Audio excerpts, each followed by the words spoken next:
Okay. Thanks all for being here. Welcome. I'm Mike Wend, I'm the program director at Woodland Pattern. We're thrilled to be back here for this reading this evening. I would like to begin by saying that we at Woodland Pattern acknowledge that in Milwaukee, we live and work on traditional Potawatomi, Ho-Chunk, and Menominee homelands along the southwest shores of Michigami, part of North America's largest system of freshwater lakes, where the Milwaukee, Menominee, and Kinnickinnic rivers meet, and the people of Wisconsin's sovereign Anishinaabe, Ho-Chunk, Menominee, Oneida, and Mohican nations remain present. We further acknowledge the grave evil colonialism introduced to these lands through genocide as well as slavery, but also via racist and xenophobic beliefs, laws, and practices that continue to inflict harm upon Black, Brown, and Indigenous lives.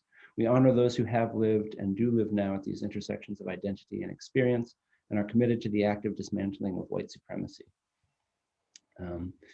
Many thanks to Brian Teare, Mona Lisa Saloy, and Craig Santos Perez for joining us tonight and for being part of this series of events. I want to say thanks to Amy and Scotty from Professional Interpreting Enterprise for interpreting the readings this evening. And of course, to all of you for joining us. And of course, thanks also to Craig, Mona Lisa, and Brian for the amazing discussion last night. I'm very grateful for that. The programs taking place tonight, last night and tonight, are part of a larger ongoing series called The First Function of Poetry, a social justice series.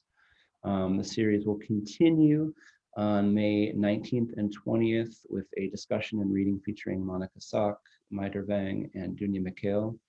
The focus of those events will be on the intersections of writing and creative practice and how those can address and articulate the experiences of diasporic and refugee communities. So be on the lookout on our website, woodlandpattern.org, Instagram, Facebook, again, May 19th and 20th. And of course, check all of those places for other upcoming events. In addition to being part of the First Functions series, this particular set of programs is also being presented as part of the Poetry Coalition's shared programming around a theme of social importance. With this year's series called It is Burning, It is Dreaming, It is Waking Up, being focused on poetry and environmental justice. The poetry, so I want to say thanks to our friends in the Poetry Coalition and also to the Mellon Foundation, who's providing generous support via the coalition for all of these programs. I'm just going to share a link to the Poetry Coalition. Find out more because it's a lot of amazing poetry-focused organizations doing great work together, and we're grateful to be part of that. Also really excited that we have, courtesy of Pity Milk Press here in Milwaukee, broadsides featuring poems by Craig, Brian, and Mona Lisa. So thank you, Pity Milk Press. We are making these available for free as a gift to attendees, which is something we used to do back when we were in person at Woodland Pattern, and are trying to revive that here in this virtual space. So there's a link now in the chat, Pity Milk Press broadside sign up, which is a form for you to submit. We could mail this to you. You could also, if you want to make a note and you're close by and want to pick one up, we do have pickup hours at Woodland Pattern too. So, but snag yourself a broadside. We have books for sale, of course, by Brian, Mona Lisa, and Craig, and those are in our online book center, including recent books, Brian's Doomstead Days, Craig's Habitat Threshold, and Mona Lisa Saloy's Second Line Home. So I'm going to share an online book center link. We're getting close here to the end of these announcements. And then finally, I want to say that as a nonprofit organization, your individual support goes quite a long way towards sustaining us and helping us continue to make programs like this happen. So with this in mind, and if you're in a position to give, I'm going to share a give what you can ticket link. We're very grateful for whatever support is possible, and mostly just grateful that you're sharing this space with us tonight. So thanks primarily for that. So there will be time after the readings for audience questions. And I invite you to share questions in the chat, even throughout, that we can then have to look back on as we go into the question and answer portion.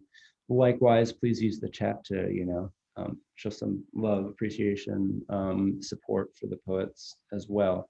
But yeah, please do feel free to drop questions in there, which I can field at the appropriate time. So now it's my great pleasure to introduce Brian, Mona Lisa, and Craig, which I will do all at once, and then we'll sort of read, in turn continuously.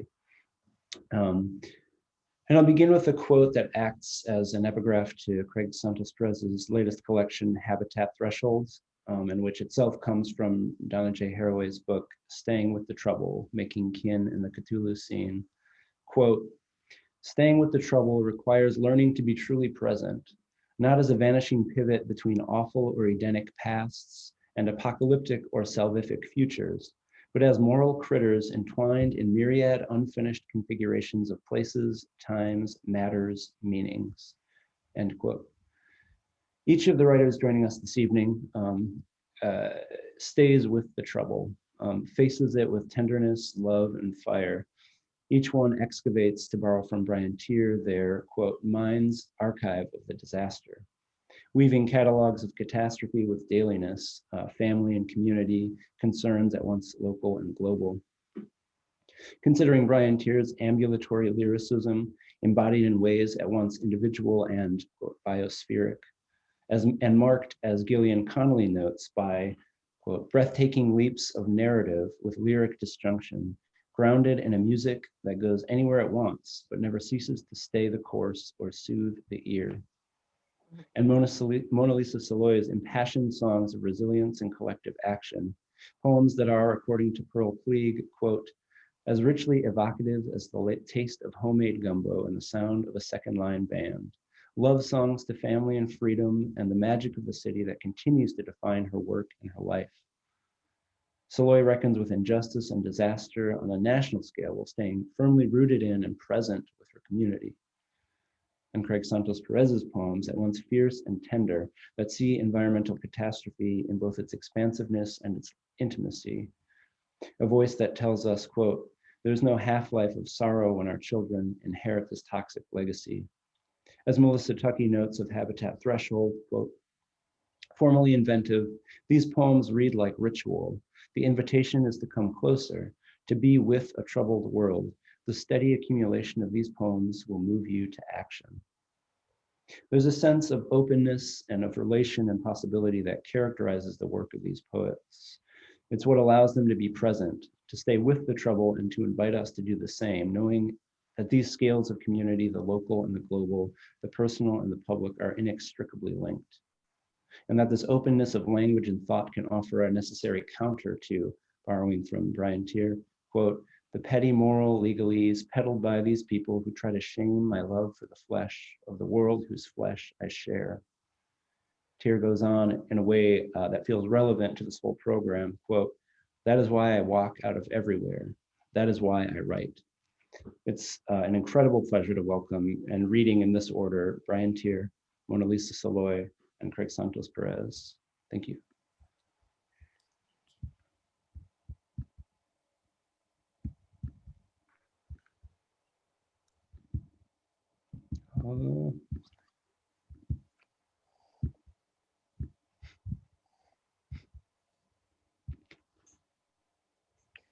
Hi, everyone, and thank you, Mike, and thank you, Woodland Pattern, including its founders and its current,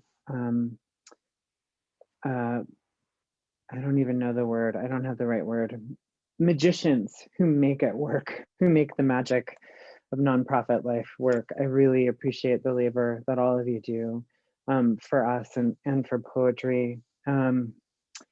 I am really grateful to be here with Mona Lisa and Craig and to be in conversation with their work. I'm going to read one poem. It is the first poem in Doomstead Days called Clearwater Ringa. It's a book of, among other things, watershed poems. It's important to mark that I'm reading from the James River watershed currently, the traditional homeland of the Monacan people. And this, again, this poem is called Clearwater Ringa. It's 14 minutes. So just go with me, everyone. Fog, error, radar failed. The container ship hit the bridge tower hard. Its hull split, spilled 58,000 gallons of bunker fuel oil. November 7th, 2007. The next day, it hurt the eyes to walk dockside, wind bringing the sting of petrol. Each of its pilings ringed with rainbow. From the pier, I watched white boats go, trailing bright yellow booms, saw how the real absorbs the fact, the way a seabird preens its greased wings helplessly, the ordinary gesture gently carrying toxins from feather to beak, from outside to in. It was the first disaster I could walk to, look at until it ceased to seem exceptional, no matter the panic I felt watching an oiled Western grebe thrash against capture, no matter the bird slipping in the clear plastic tub, slicked by its own feathers, its rescuer trying to contain it without injury. Easier to watch rescuers soak the bird in warm water, dawn dish soap. Easier to watch them scrape each feather clean with a kid's toothbrush. But I couldn't get over it. How the reel couldn't refuse, could do nothing but disperse tarball, sheen, and slick from the central bay on currents west through the gate until the whole coast, Marin to Pacifica to the Farallones, absorbed the new fact the reel had given it. And didn't each image likewise sink into my mind's archive of the disaster, each stashed fact evidence of an attachment to events I neither forget nor understand. For 3 years, I've kept newspaper clippings and old emails, kept the photo of an oiled surf scooter in the hands of a panicked passersby, Megan McNertney, who tried untrained to save it, barehanded, its smeared feathers as flat, black, and wet as its eye eyeing the lens. I've kept some numbers, 7,000 birds dead, 200 miles of coast coated, $44.4 million paid by fleet management owners of the Costco Busan wreck. I've kept track of herring spawn exposed to fuel oil, how sunlight creates phototoxic conditions, crippling embryonic fish, how herring won't return to seasonal breeding grounds polluted by the spill. And I've kept track of other disasters that came up close. In 2008, the Summit Fire in the Santa Cruz Mountains consumed 4,000 acres in 6 days in May, and the next year in August, the Lockheed Fire burned nearly 8,000 acres in 11 days. A tarry charred horizon drew the sun down, blunted light fat with ash that stuck to our windowsills. Each day, a weird hot wind left evidence of how crisis becomes most real through firsthand fact. The war had been on all those years, but not so close I could walk to it, its smoke staining my snot black. Meaning, I think the local real made me begin to experience the mind as a form porous as mile after mile of trees accepting fire. To begin to see aftermath as the start of thought, the way some conifers need extreme heat to unseal seeds locked in the resinous bracts of cones. Monterey, knobcone, and bishop pines, born natives of flame. But I couldn't get over it. The endless capacity of the real for fact, how it seems to have at core endless hollowness my mind can never mimic, given its capacity for reaction, how the real will accept anything. But when I looked up at the drift of cinders and soot that settled a singe in the trees, I knew I was afraid. A raptor's accurate shadow falling over me always, premonitory I go north to Marin, miles from any city limit, to land protected by law, to walk, to outpace panic, as if my mind could give, like the long lines of wire fence that guide the drive to Tamales Point. Pierce Point Road rides out over hills dry in July, high fire, danger day, grasses a gold nerve pricked by thistle. Though scenic views line the road, the surround is sky without horizon, silver, vague sun haze, visions, discursive limit. Mostly, I want to live there. The precise sight, the mind stops its blameless, languaging job, as if there the real stops burning oil, its gush from the uncapped well. No, it's July 2010. I've spent weeks watching YouTube footage of a flight over BP's Deepwater Horizon oil spill. John L. Wathen, Tom Hutchins, and David Helvarg took off on June 25th from Gulf Shores, Alabama, 5 hours due south of my hometown. It didn't take long to find our first oil. In the mouth of Mobile Bay, there were scattered patches of light sheen behind the islands. Dauphin Island, the one I know from summer road trips years before Gulf Barrier Islands lost landmass and wildlife habitat to Katrina. Footage shows just 1.2 miles off Gulf Shores, there was a solid mass of oil. On previous flats behind Pettyboy Island, all we seen was light sheen. Now it was turned into darker paint mats, some miles long and hundreds of feet wide. All day as I walk out to Tamales Point and back, the soft, warm water, distant in crisis turns the Pacific strange.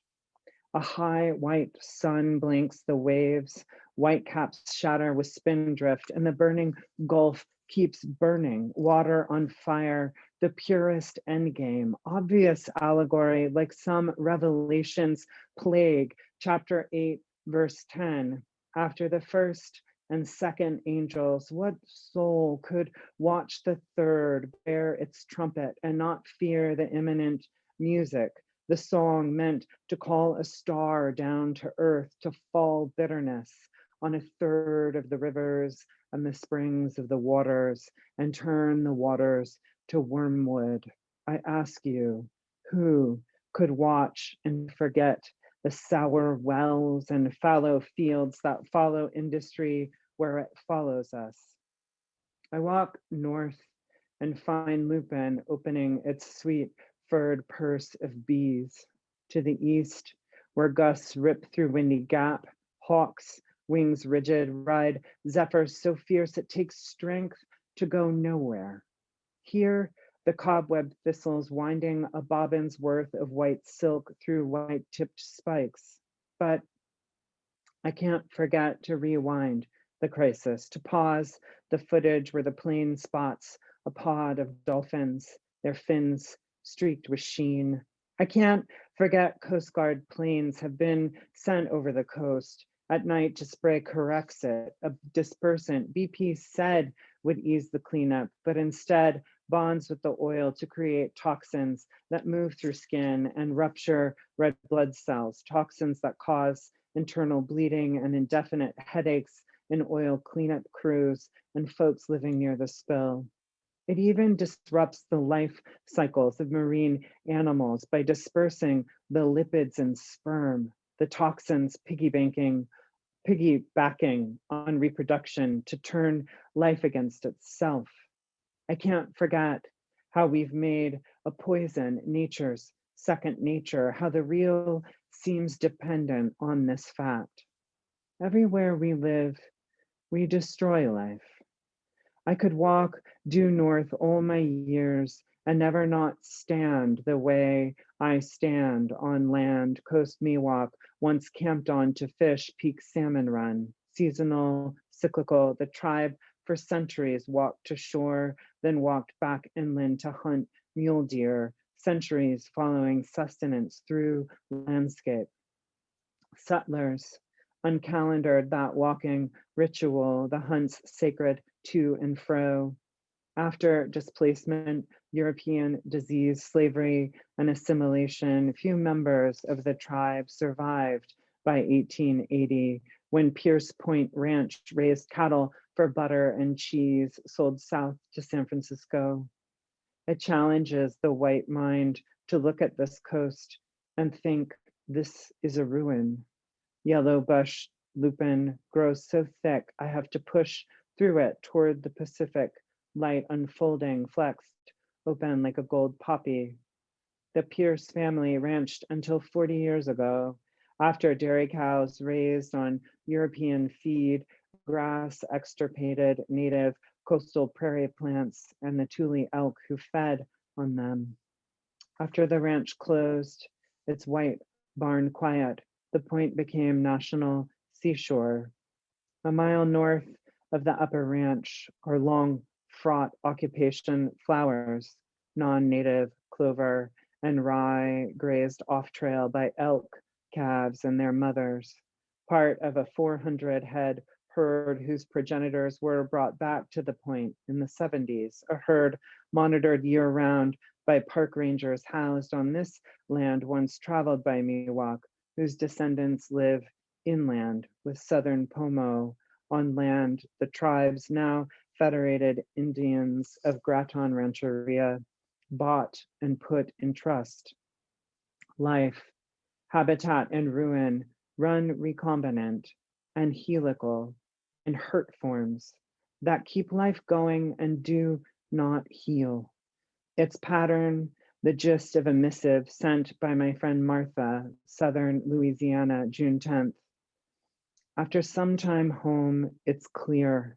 The drilling moratorium's no good. The economy will collapse, stranding people and undercutting support for alternative energy research. Nothing moves forward as long as green energy and oil are antagonists. These folks have worked to feed us for years. To abandon them is not right.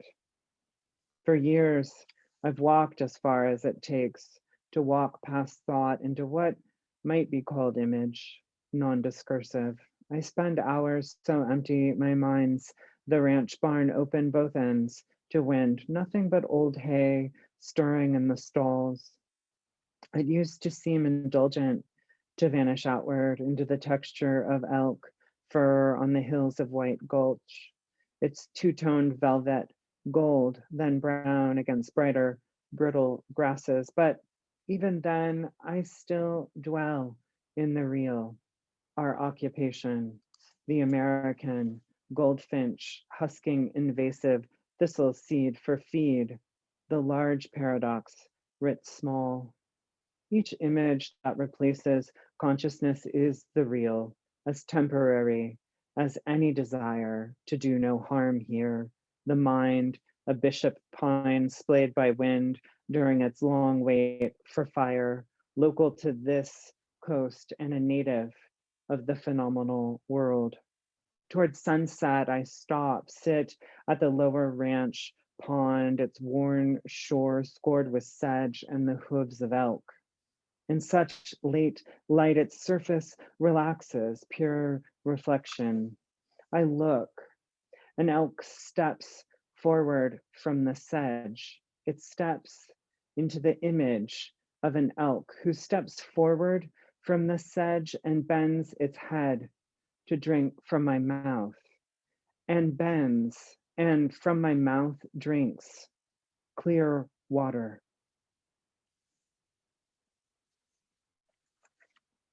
Thank you.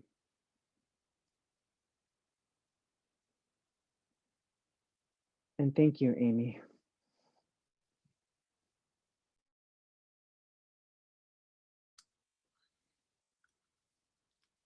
Wow.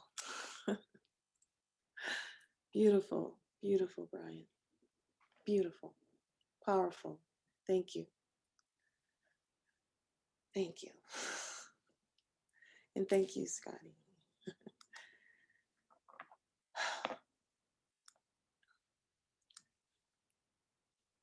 Hurricanes, a season mind prep, supply prep, leaving, staying,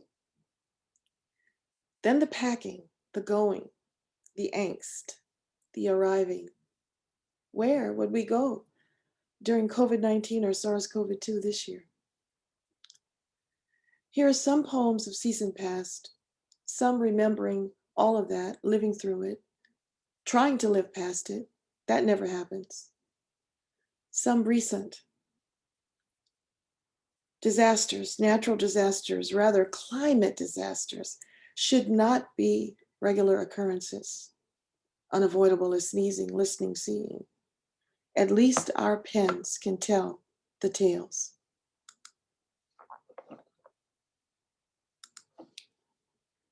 Hurricane days. These are days of heavy rains and hurricanes, booming thunder, lightning, and sultry nights, when bed sheets stick and mosquitoes follow your skin, hum a tease in your ear side up, stinging and blood-sucking while you sleep if you can. Water bugs rise from sink drains, from deeper pipes. Mice or rats visit toilets and private parts of unaware sitters in the dark. Between thunderclaps that echo wars of the past and inner wars of the present. Absent love, or hearts heavy with jealousy, or love family full of face with empty pockets. When the lights fail, all electrical sound stops, not even white noise.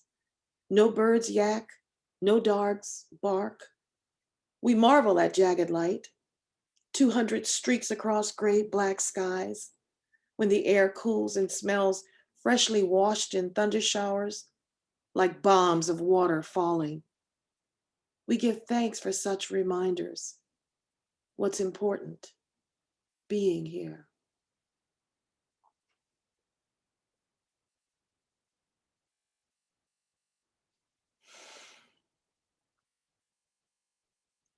We leave today.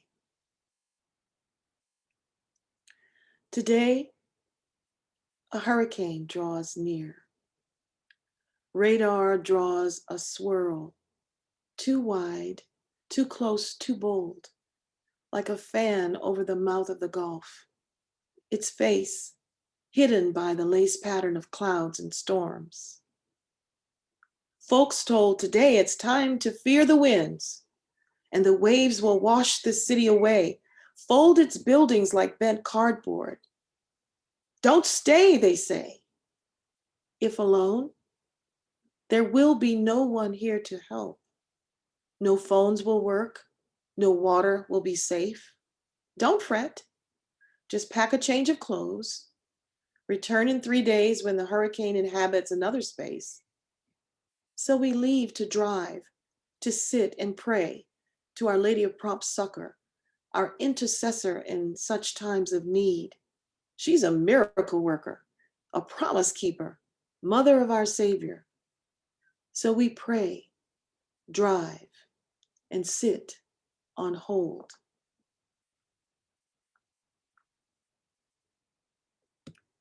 On not being able to write a post-Katrina poem about New Orleans. It wasn't Katrina, you see. It was the levees. One levee crumbled under Pontchartrain water surges. One levee broke by barge, the one not supposed to park near Ninth Ward streets. One levee overflowed under Pontchartrain water pressure. We paid for a 17-foot levee, but we got 10-foot levees. So who got all that money? The hundreds of thousands earmarked for the people's protection. No metaphors capture this battle for New Orleans, now defeated and scorned by the bitter mistress of big government. New Orleans is broken by the bullet of ignorance. Our streets are baptized by brutal neglect. Our homes now empty of brown and white faces, segregated by our broken promises of help, where only hurt remains. Our hearts, like our voices, hollow now in the aftermath.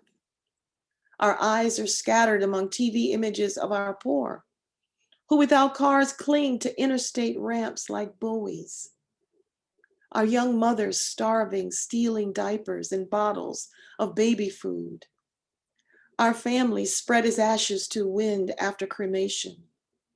Our brothers, our sisters, our aunts, our uncles, our mothers, our fathers lost, stranded like slaves in the middle passages, pressed like sardines in the Superdome, like in slave ships, where there was no escape from feces, or some died on sidewalks waiting for help.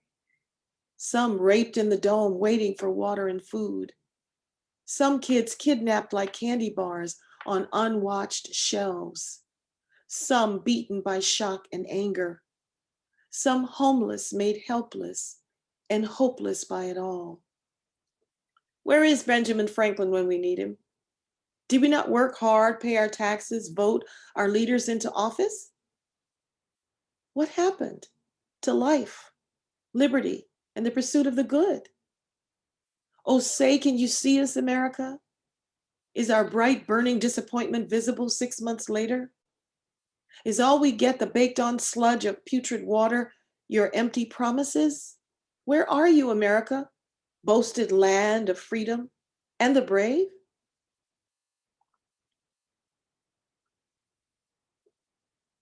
Missing in 2005, New Orleans neighborhood necessities. Mothers and fathers order the day. Girls may clean clothes. Boys scour steps.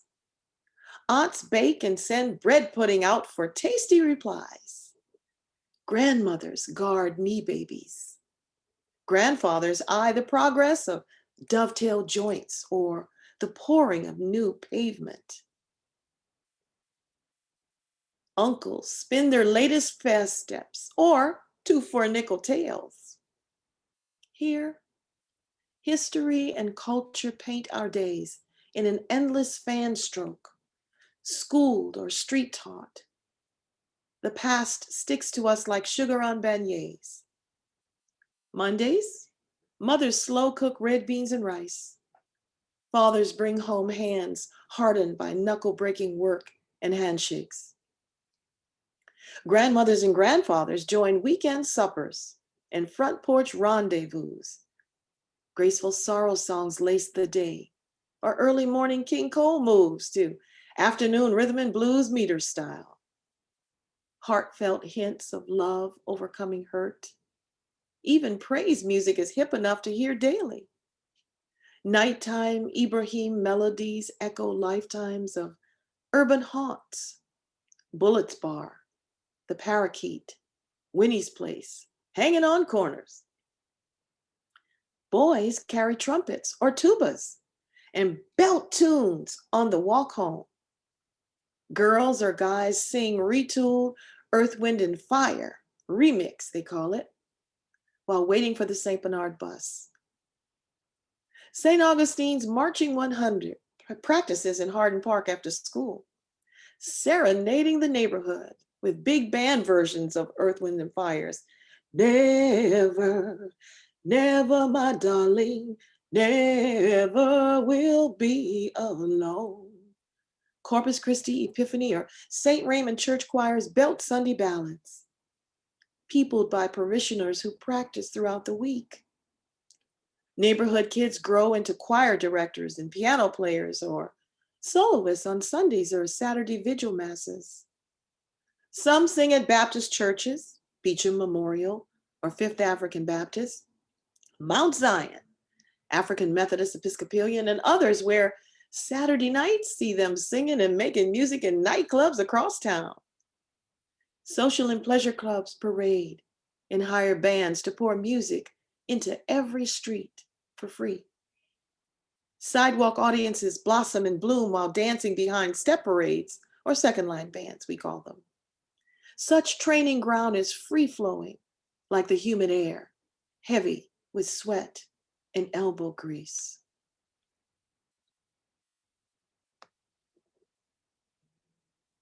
grief and loss. Grief and loss are Black faces, men and women, boys and girls, fanned akimbo on the Superdome stairs. Brown faces flashed on TV sets of temperature-controlled homes, those stranded families, neighbors, strangers once, now forced into photo op status for front page horror.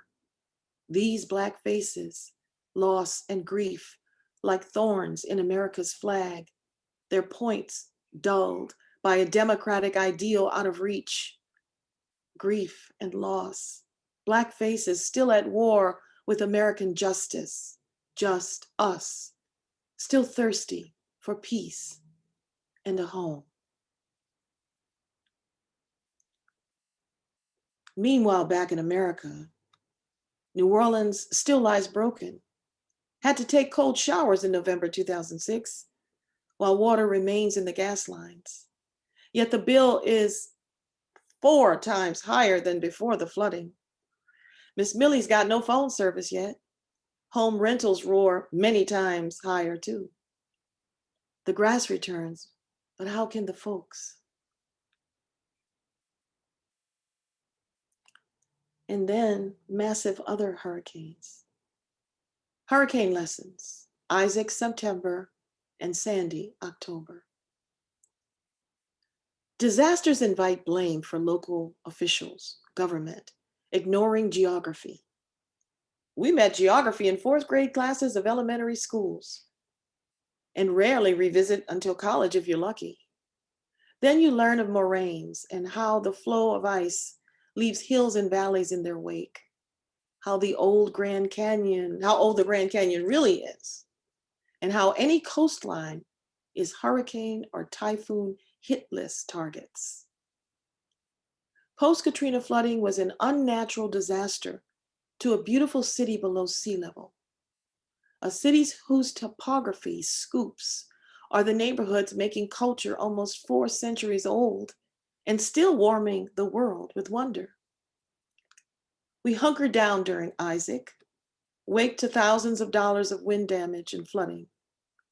The week and a half without electricity, a respite from the busyness of the fall term. Deadlines we paint into calendars and many delays follow us as food spoils and thaws too quickly. We greet neighbors we rarely see these days of driving across town to shop, escaping food deserts and the loss of corner stores. I remember 2+ years post-Katrina, we danced the second line when the first Walgreens returned. At least this time, we still have our homes, our books and music, our kitchens and whatnots. Whole, live, 100-year-old oak trees demolish a house down the block on Palger Street. The cement and fiberglass backer boards wrap on my home in progress, blown 40 ways to Sunday. Fan debris on sidewalks, the street. Cleanup is slow. North shore of Lake Pontchartrain residents blame New Orleans' new levees. We all wait for insurance claim adjusters, weep at the 5% wind deductible, even for homes incomplete. We watch in horror Sandy swirls across the northeast coast, shudder to think of the fallout from the flooding to come. Like Isaac, Sandy is an equal opportunity disaster, hitting the top % New Jersey shoreline residents, as well as the New York subway system. We host prayer vigils, pinch the pennies in our pockets to donate something, anything to help. We know the long road ahead the Northeast faces, and we send what we can, while complaints rise with weather reports, hope for a better understanding of geography and generosity. Hurricane lesson number 6. Welcome to our world, Hurricane 101. We prep for days of weeks of no lights. Eat leftovers and fruit first, then no fresh food, only canned and water stored, or pack what you can carry, evacuate to safety, and pray till it passes. Big bag Hurricane Irene huffed, puffed, and didn't sink the South, but drenched the Northeast coast on the 6th anniversary of American shame. The government and media response to Irene, stronger than her wet slap. Still, Gothamites missed their subways, eateries, lights, great groceries, no greater abuse to New York City as inconvenience. 2011, September the 2nd, apocalypse not, the New York Post proclaims. One for the CYAH, Wall Street Journal, Brett Stephen. Manhattan evacuates to prep for the worst. Then folks wash out from North Carolina to New Jersey to Vermont. They know not slapping blame, but saving lives matters. Our nation, our people, we need each other now. We remember Hurricane Katrina. Only days later, TV broadcasts that the shock is worn off. Really? Did they see the hollow eyes of folks moving zombie-like, uncertain of any step in any direction? The shock does not wear off. The shock will not wear off. When a home is drowned or flattened by winds or burned by fire, and every book, yearbooks, Bibles, Quran, every bookcase, dictionary, cookbook, every photo of family good times, every fine plate, every kid's awkward something, every piece of treasured painting, every Blessed Mother statue, every crucifix, the one of a Black Christ, a gift from your favorite cousin or nephew, every suit, every dress, every shoe, every hat, every chair, every table, the one you found at Goodwill and refinished by hand, every carved African sculpture, the mask of good spirits, the Aztec miniature totem from the Huatl Chechuan, every Mexican blanket, every Ghanaian kente cloth scarf, every vase broken, every glass crushed, every ceiling fan bent beyond repair, no place to sit or sleep or drink or wait, and all the life lived there is no more. Then there is the block, the land now dead or swept of homes or burned to a crisp, the charcoal film draped everywhere. No dads, no moms, no kids, no uncles, no aunts, no neighbors, even the fussy ones. No dogs, not a chow or a shepherd or alley cat survived the quake or hurricane or fire. No gazebo stands, no porch shields, not even a tree for shade.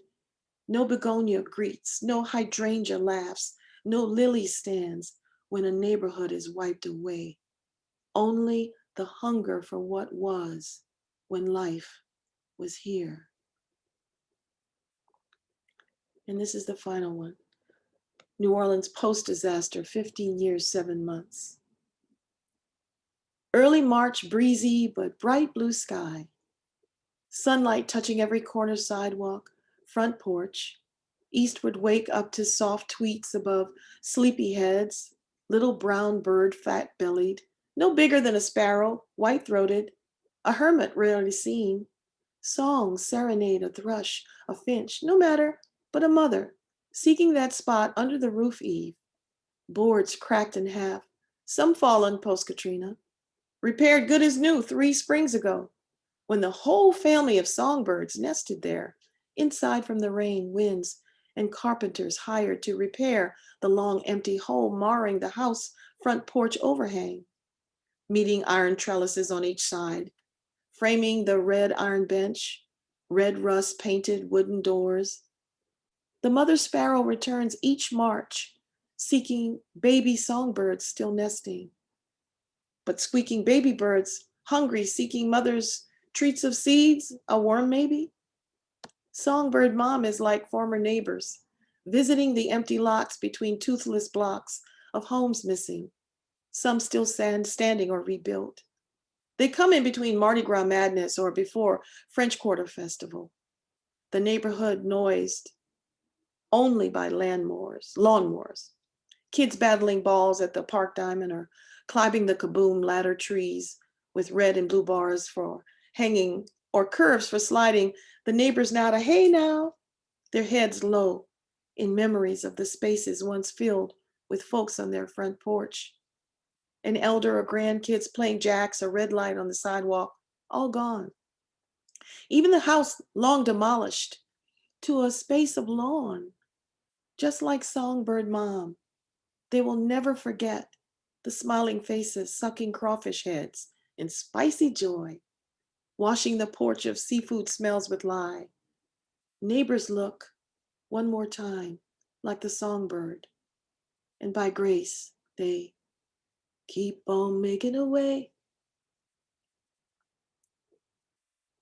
over and over again, always leaving me out. Keep on, keep on, keep on.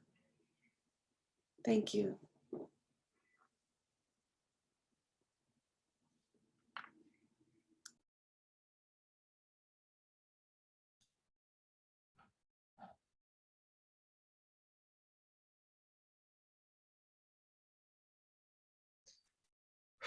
Wow, thank you, Mona Lisa, and thank you, Brian, for those incredible readings. I need to catch my breath. Thank you as well to Amy and Scotty for your really powerful interpretations. Thank you to Mike and everyone at Woodland Pattern for using your magic to bring us all together today. And thank you everyone for coming and listening. I'm so honored to be here. I'm zooming in from quite far away here in the island of Oahu in the Hawaiian archipelago. So I want to also acknowledge the Kanaka Oiwi, or Native Hawaiian peoples. I'll be reading from my new book, Habitat Threshold, a collection of eco-poetry and parent poetry, if you will. A lot of these poems were written when my first daughter was born, and so she makes an appearance in all these poems, along with other critters. This first piece is called Rings of Fire. We host our daughter's first birthday party during the hottest April in history. Outside, my dad grills meat over charcoal. Inside, my mom steams rice and roasts vegetables. They've traveled from California, where drought carves trees into tinder. Paradise is burning. When our daughter's first fever spiked, the doctor said it's a sign she's fighting infection. Bloodshed surges with global temperatures, which know no borders. If her fever doesn't break, the doctor continued, take her to the emergency room. Airstrikes detonate hospitals in Yemen, Iraq, Afghanistan, South Sudan. When our daughter crowned, my wife said, it felt like rings of fire. Volcanoes erupt along Pacific fault lines. Sweltering heat waves scorch Australia. Forests in Indonesia are raised for palm oil plantations. Their ashes flock like ghost birds to our distant rib cages. Still, I crave an unfiltered cigarette, even though I quit years ago, and my breath no longer smells like my grandpa's overflowing ashtray. His parched cough still punctures the black lungs of cancer and denial. If she struggles to breathe, the doctor advised, give her an asthma inhaler. But tonight, we sing happy birthday and blow out the candles together. Smoke trembles as if we all exhaled the same flammable wish.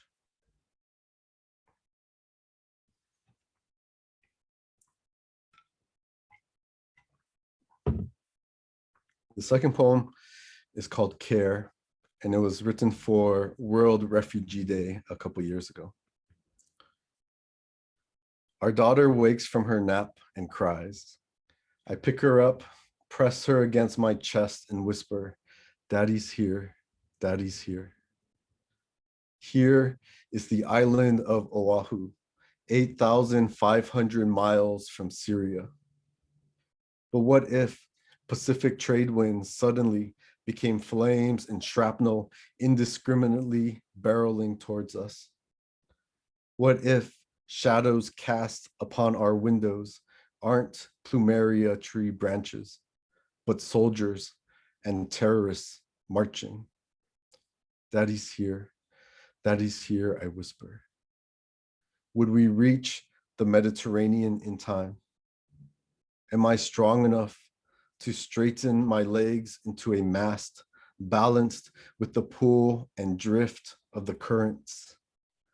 Am I brave enough to bear her across the razor wires of foreign countries and racial hatred? Could I plead, please help us. Please just let us pass. Please, we aren't suicide bombs. Could I keep walking if my feet crack like Halabi pepper fields after 5 years of drought, after this drought of humanity? Daddy's here, Daddy's here. Trains and buses rock back and forth, back and forth, back and forth to detention centers. But what if our desperate boat capsizes? Could I inflate my body into a buoy to hold her above rough waves? Daddy's here, Daddy. Will drowning be the last lullaby of the sea?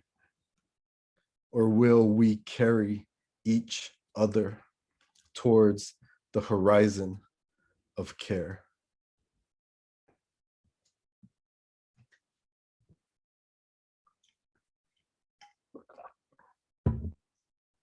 This next poem is titled Echolocation, and it's written to and addressed to a whale, an orca that scientists named J35. Might sound familiar. A few years ago, it gave birth to a calf, but the calf died, and she ended up carrying its dead calf for several weeks, and it made the news and reached us here in Hawaii. Echolocation. My wife plays with our daughter while I cook dinner.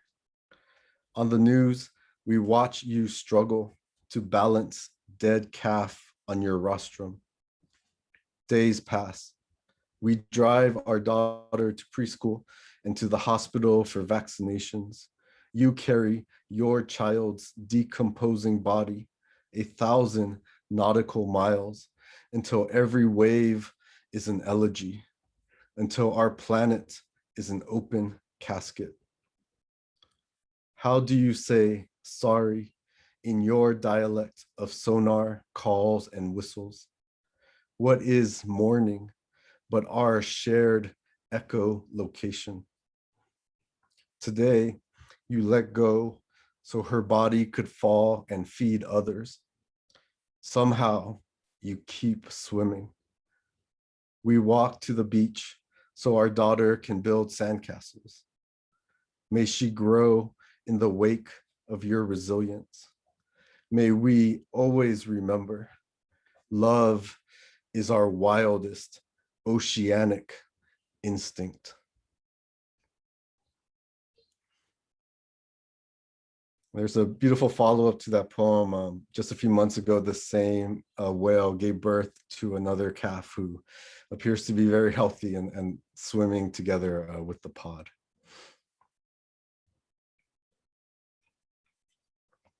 This next poem is titled The Last Safe Habitat, and it's dedicated to a native Hawaiian bird called the Kauai-o-o, whose song was last heard here in 1987.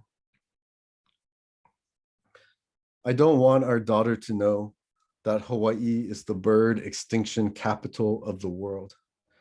I don't want her to walk around the island feeling haunted by tree roots buried under concrete. I don't want her to fear the invasive predators who slither, pounce, bite, swallow, disease, and multiply. I don't want her to see paintings and photographs of birds she'll never witness in the wild. I don't want her to imagine their bones in dark museum drawers. I don't want her to hear their voice recordings on the internet. I don't want her to memorize and recite the names of 77 lost species and subspecies. I don't want her to draw a timeline with the years each was first collected and last sighted. I don't want her to learn about the Kauai o'o, who was observed atop a flowering ohia tree, calling for a mate day after day, season after season, because he didn't know he was the last of his kind. Until one day he disappeared forever into a nest of avian silence. I don't want our daughter to calculate how many miles of fencing is needed to protect the endangered birds that remain.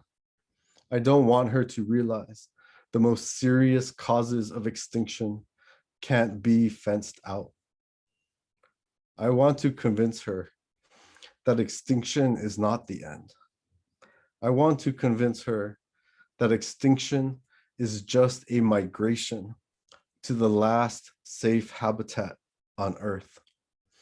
I want to convince her that our winged relatives have arrived safely to their destination, a wondrous island with a climate we can never change, and a rainforest fertile with seeds and song.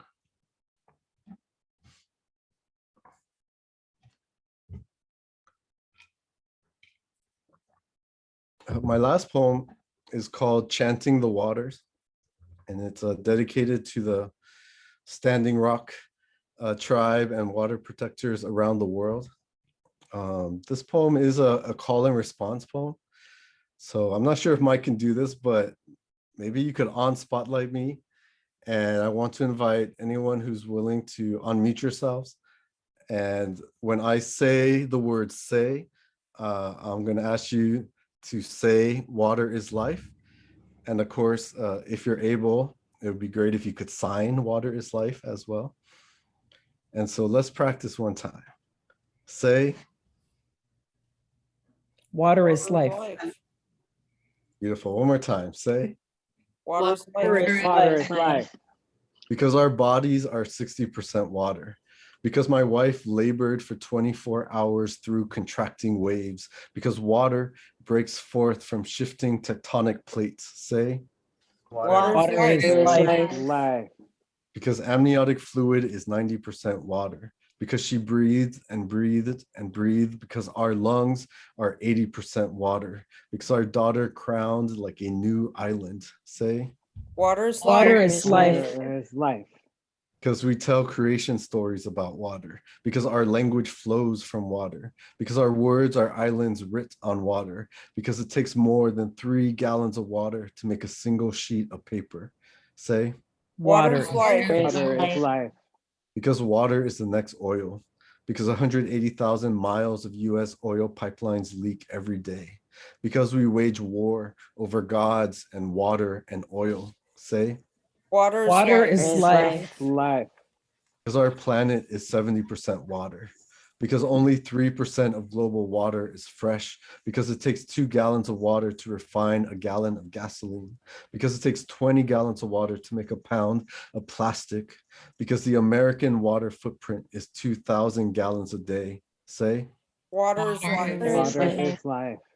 because 1 billion people lack access to drinking water, because women and children walk 4 miles to gather clean water and deliver it home. Say, Water is Water life. is life. because our bones are 30% water. Because if you lose 5% of your body's water, you become feverish. If you lose 10% of your body's water, you become immobile.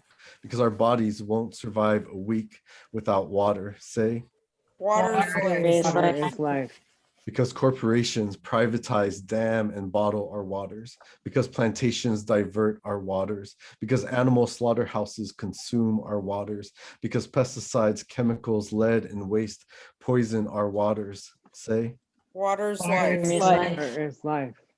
because they bring their bulldozers and drills and drones, because we bring our feathers and lei and sage and shells and canoes and hashtags and totems, because they call us savage and primitive and riot, because we bring our treaties and the Declaration on the Rights of Indigenous Peoples, because they bring their banks and politicians and dogs and paychecks and pepper spray and bullets, because we bring our songs and schools and prayers and chants and ceremonies, because we say stop, keep the oil in the ground, because they say shut up and vanish, because we are not moving, because we bring all our relations and all our generations and all our live streams. Say, Water is Water life. is life. because our drumming sounds like rain after drought echoing against taut skin, because our skin is 60% water. Say, Water is Water life. is life. Water is life. because every year millions of children die from waterborne diseases, because every day thousands of children die from waterborne diseases, because by the end of this poem, 5 children will die from waterborne diseases. Say, Water is Water is life. Water is life. because my daughter loves playing in the ocean, because someday she'll ask, where does the ocean end?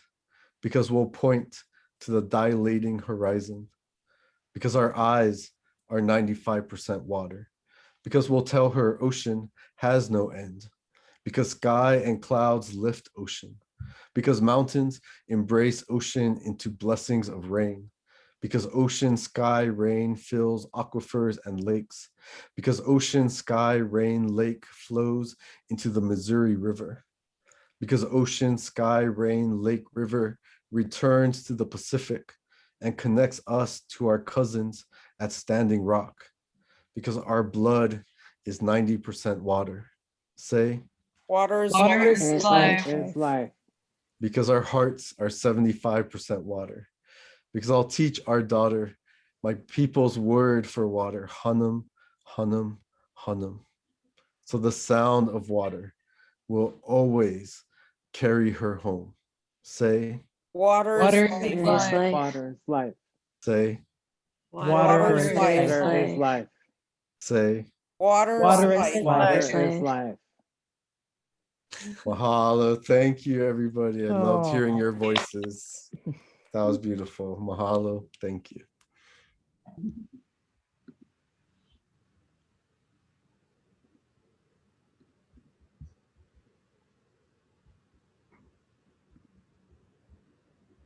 Dang, thank you so much, Craig, Mona Lisa, Brian, and everybody for joining in. Just amazing.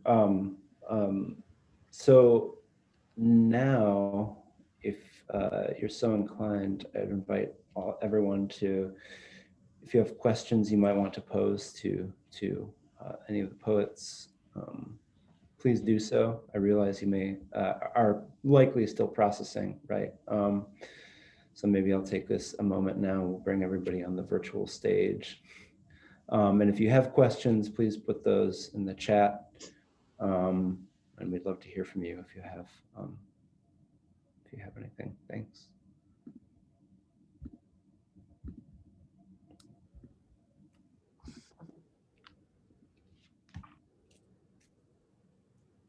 And again, thank you all for this and for last night. It was just incredible, really moving. Very much so. Thank you. Thank you all. It's powerful.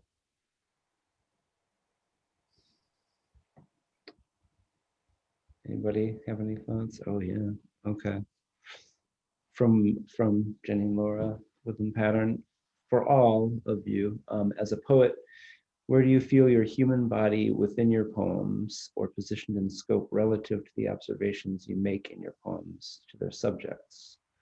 From what position or scale, from what position or scale do you empathize or find sympathy from? And it's there in the chat to refer back to as well.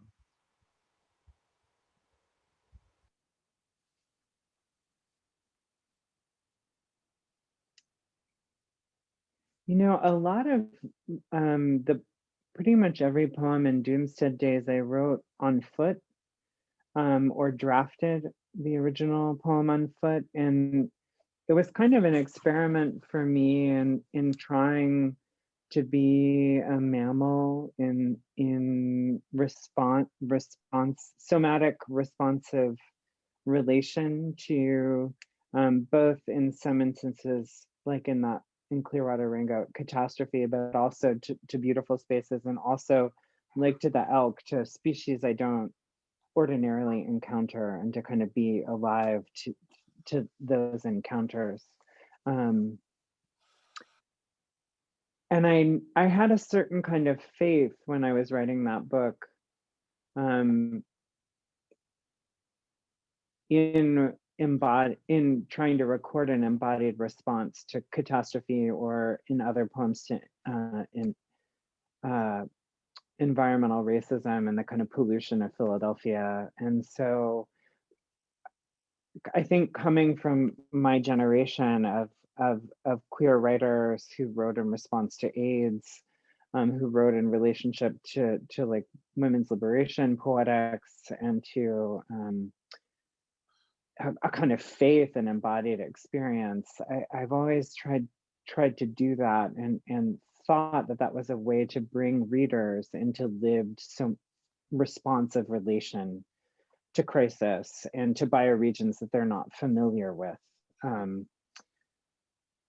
to try and use my own body as a kind of like translator for responsiveness to the world and embeddedness in the world. I don't know if that works. I think I'm in a place where I'm like, I don't know. I might be queer, but I'm a white cisgendered person, and I don't know if my responsiveness is necessarily need to be a center of a poem. So I think I'm really questioning what work that does. If it does the work I think it does. Sometimes I think it maybe does, and sometimes I don't know if it does. So I'm thinking a lot about that, but I think that's where I was really writing, and during that book in particular. I think as poets and I feel you, Brian, we're always trying to capture what, and I hear it in both of your works, and Craig's too. We're feeling it, we're experiencing it through observation, through the harshness of a witness, through whether it's your personal experience or you experience it through witnessing, and you sympathize and empathize because you feel the horror, and so you're trying to articulate that truth. So I'm not sure if I'm answering the question, but the only reason why I'm saying is from my faith in life and God. I try to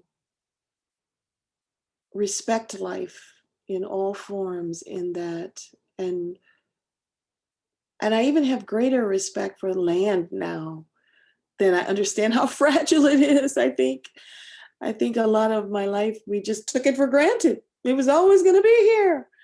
It was just like we took the lights 24/7, thinking no, life is very fragile in all its forms. And as an animal lover, like when I lost my dog, who was 13 and a half, I had to grieve that. So I think when disasters happen, whether we're directly influenced or experiencing it, or whether we directly feel it because we observe it, it becomes a part of us. And I think as poets, we have no choice but to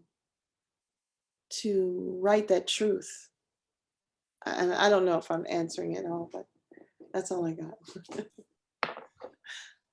Yeah, I feel the same way. I think I often write from the rootedness of my own body, just in my everyday, even domestic experiences.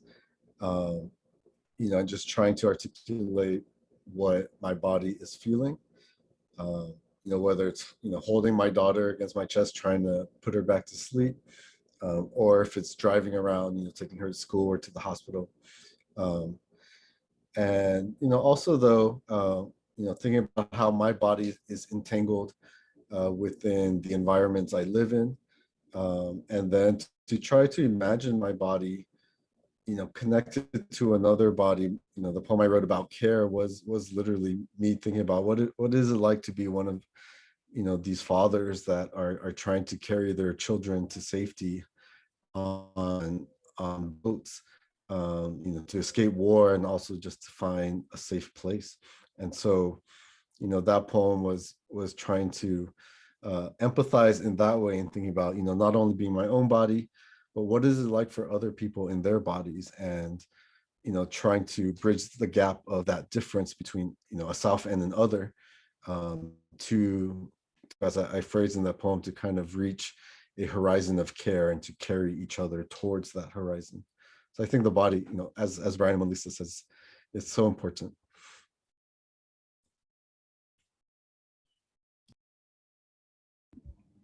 Thank you all so much.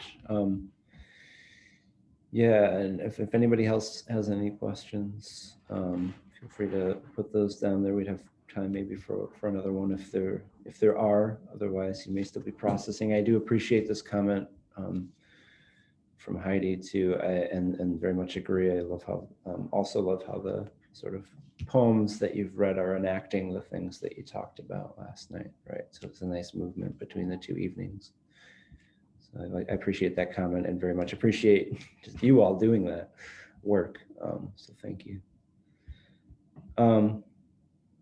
Okay, well, thank you so much. This has been just an incredible couple of nights, and yeah. To all three of you, Brian, Mona Lisa, Craig, to Amy, and to Scotty for interpreting, to all of you for being here with us. Yeah, very grateful. Thank you for having us again. A real pleasure to spend 2 nights in conversation with you all.